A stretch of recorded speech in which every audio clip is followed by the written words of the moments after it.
Do you want to maybe just start by explaining what is MCAS and how would people maybe sense that they might have it? Yes. So mast cells are a part of our immune system. We're born with it, so it's part of our innate immune system. Mast cells are born in the bone marrow, and then they gravitate to external environments, so the interfaces between ourselves and the outside world. Ideally, they line the upper respiratory tract, the lower respiratory tract. They're in our mouth, our GI tract, they're on the skin. They have a high affinity for our nerves, around our blood vessels. And their job is to identify and send out signals when they see foreign invaders. And so that they are supposed to fight foreign invaders, toxins, chemicals, infections, mold, mycotoxins. That's their job, is to identify that those things are present and send out mediators or inflammatory chemicals. Many people through COVID have learned of the term cytokine storm. Cytokines are a chemical inflammatory mediator, and many mast cells are filled with cytokines. They're filled with lots of other chemicals, including histamine, serotonin, enzymes, growth factors, other inflammatory things like prostaglandins, leukotrienes. There's probably hundreds, if not thousands, of different mediators that are in your mast cells. And we want them to have an inflammatory response when we get exposed to things. The difference between a normal mast cell reaction and a mast cell activation syndrome patient is that the mast cells are hypervigilant in an MCAS patient. They perceive danger where there might not be danger, like when you smell a pretty flower, when you take a hot bath, when you eat a food that your body decides it doesn't like anymore. Um, so many of the normal things, the mast cells are over aggressively releasing all their mediators and causing an inflammatory response. Um, and so when people are starting to wonder, could I have MCAS? Um, some of the things to think about are you sensitive to different foods that you used to be able to eat? Are you sensitive to a variety of different things that you used to be able to tolerate? Can you tolerate smells, pressure, temperature? Are you having symptoms in many systems of the body? So one of the things that's really important in the Dr. Afrin paper, the Consensus 2 paper that you mentioned, is this idea that it's MCAS is a multi-symptom, multi-system disease, meaning you have symptoms in your GI tract, you have upper respiratory symptoms, you have cardiac symptoms, you might have bladder symptoms, you might have fatigue, musculoskeletal pains. And so if somebody just has eczema, they probably don't have MCAS. If somebody just has upper respiratory allergies, they probably don't have MCAS. Other clues that are usually tip me off when people are already on an antihistamine and they've been taking it for a while. Um, when people have a lot of allergies to drugs, that is usually a sign that people could have MCAS. And then oftentimes you're going to see an historical pattern where maybe they were an allergic kid, um, and maybe they had eczema or asthma. And over time, the symptoms got more and more exaggerated. You started incorporating more and more symptoms in the different systems of the body. And would you say, Dr.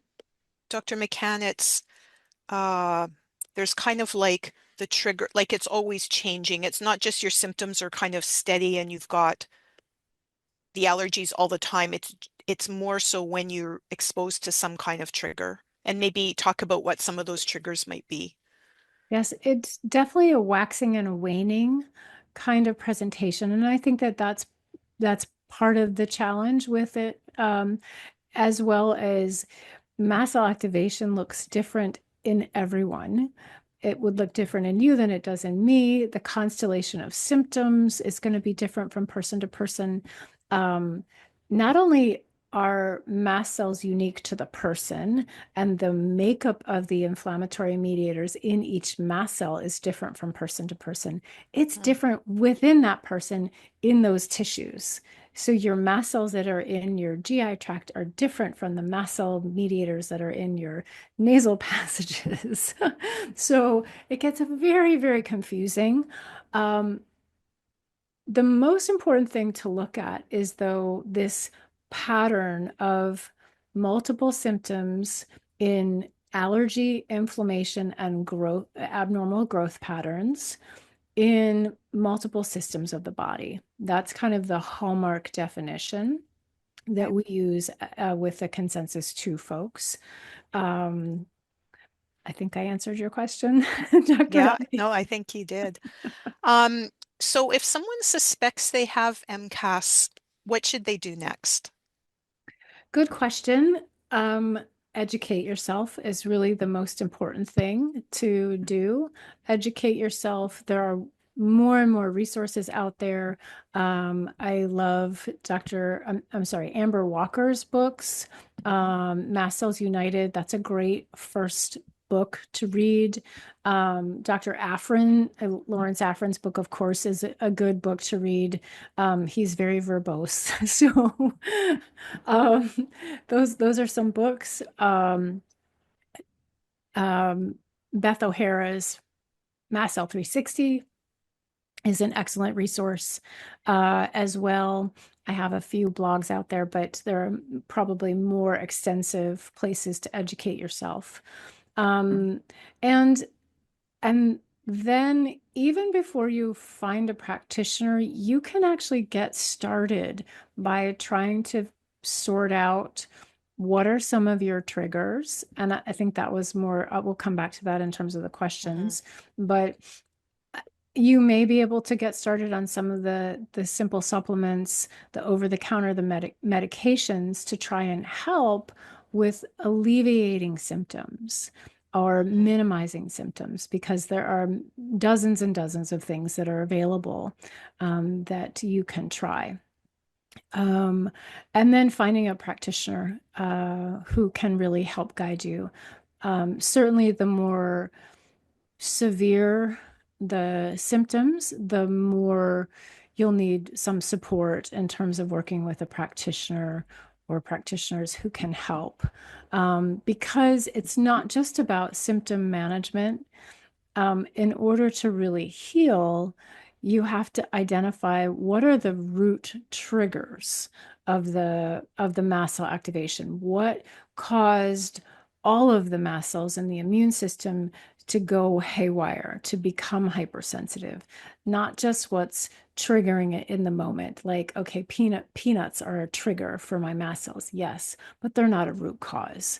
So, we want to eliminate the symptoms and improve them, and also identify what are those big root causes. Um, and oftentimes with people, we have to calm down those mast cells before we can go after treating those triggers. For example, if patients have trouble simply tolerating a variety of foods, they can't take a lot of supplements, I'm not going to put them on a mold protocol and put them on binders and, try and be aggressive with antifungals, because they'll crash and burn. Right. So we really have to calm down and address the symptoms of the mast cell before we can address the root causes.